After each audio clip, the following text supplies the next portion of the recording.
ناظرین، بریک سے پہلے ہم بات کر رہے تھے ڈاکٹر زرین فصیح کے ساتھ نمونیا کے متعلق. آئیے بات چیت کا سلسلہ آگے بڑھائیں.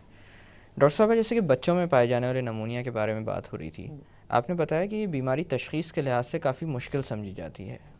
تشخیص کا کیا کرائیٹیریا ہوتا ہے اور کس طرح کی مشکلات آپ کو درپیش آتی ہیں؟ کیا اس سے ملتی جلتی اور بھی کوئی بیماریاں ہوتی ہیں؟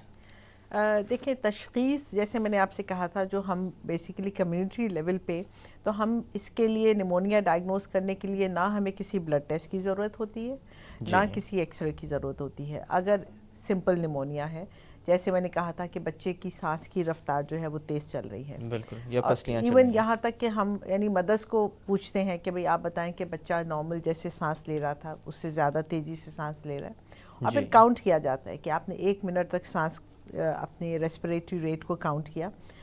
دو مہینے سے کم عمر کا بچہ ہے تو 60 سے زیادہ ہے، تو اس کا مطلب ہے کہ سانس تیز چل رہی ہے. 2 مہینے سے 1 سال کے بچے میں 50 سے زیادہ ہے. اس طریقے سے ہم اس کو کرتے ہیں. اور سیکنڈ ہے اس کے جو چیسٹ ان ڈرائنگ یا پسلی چلنا کہتے ہیں. جب بچہ اسپتال میں ایک دفعہ داخل ہو جاتا ہے، جس میں ہم کہتے ہیں سیویئر نمونیا ہے اس کو، اس وقت ڈیفینیٹلی ہمیں تشخیص کے لیے کچھ چیزوں کی ضرورت ہوتی ہے. اس میں ایک بلڈ ٹیسٹ ہوتا ہے جس میں ہم کاؤنٹس وغیرہ دیکھ لیتے ہیں، جو ہمیں ایکچولی اس میں مدد کرتے ہیں ڈیسائیڈ کرنے میں کہ بچے کو اینٹی بائیوٹکس کی ضرورت ہے کہ نہیں ہے. کیونکہ میں نے جیسے آپ سے ذکر کیا تھا کہ کچھ وائرسز بھی ایسی ہیں ایون 50% جو کہ نمونیا کر سکتی ہیں بچوں میں. تو ٹی ایل سی کاؤنٹ سے ہمیں پتہ چل جاتا ہے کہ بچوں کو وائرل پکچر ہے یا بیکٹیریل ہے. اب جہاں تک اس بات کا تعلق ہے کہ جی بہت سارے جراثیم ہیں جو کہ بچوں میں نمونیا کرتے ہیں. آپ کے ہیموفلس انفلوئنزا ہے، آپ کے اسٹریپ نیمونی ہے، آپ کے اسٹاف آرگینزمس ہیں ڈفرینٹ.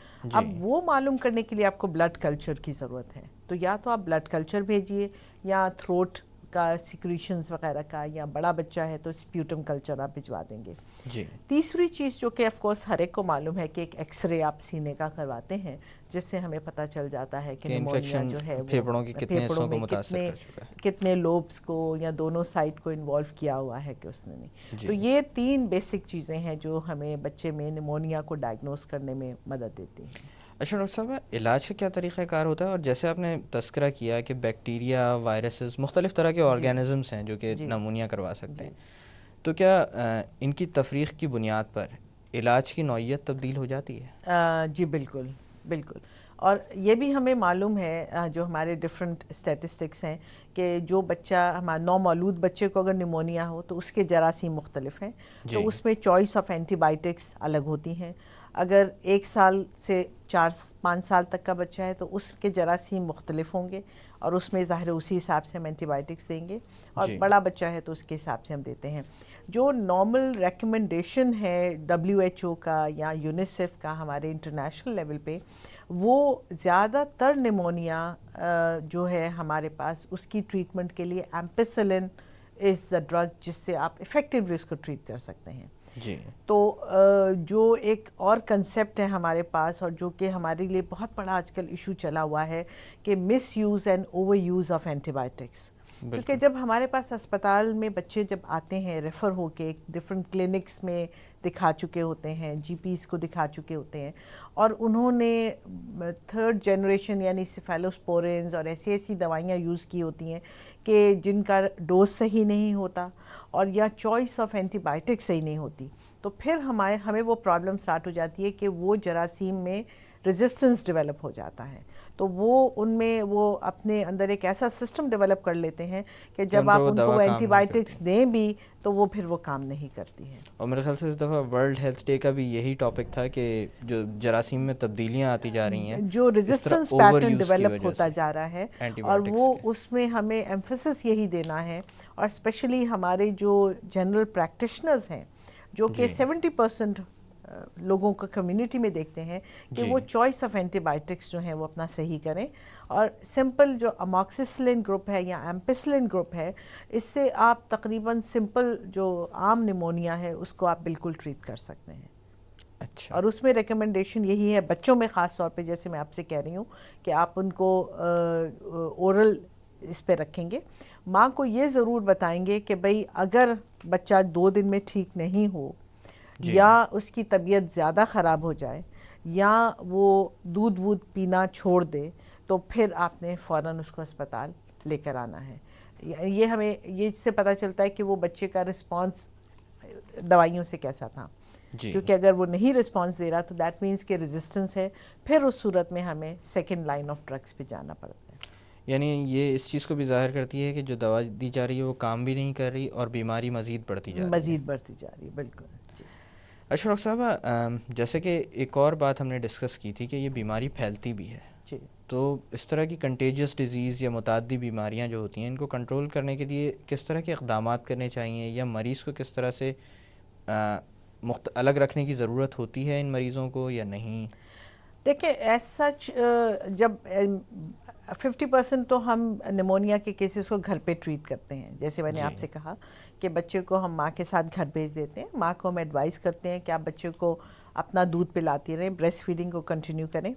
اس کے علاوہ جو چیز ہم سختی سے ڈسکریج کرتے ہیں کہ کف سرپس کا جو یوز ہوتا ہے, یہ بچے کے لیے بہت ڈینجرس ثابت ہو سکتا ہے, کیونکہ بہت سارے کف سرپس جو اویلیبل ہیں ان میں آپ کا سیڈیٹیو افیکٹ ہوتا ہے, اینٹی ہسٹامینز وغیرہ ہوتے ہیں اس میں, کچھ میں اینٹی ٹسیوس ہوتے ہیں جو کہ بچے کے کھانسی کو روک دیتے ہیں.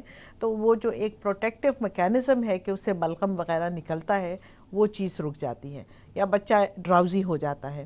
تو ماں کو ہم نے بہت ایکسپلین کرنا ہوتا ہے کہ آپ اس کو دودھ پلاتی رہیں, ساتھ میں کچھ ایسے لیکوڈس وغیرہ جیسے سوپ ہو گیا, گرین ٹی ہو گئی, یا آپ تھوڑے سے گرم پانی میں شہد ڈال کے اس کو دیں گے, تو اس سے کیا ہوگا کہ اس کی ہائیڈریشن بھی ہوگی اور جو اس کی بلغم وغیرہ جم گئی ہے وہ لیکویفائی ہو کے نکلے گی.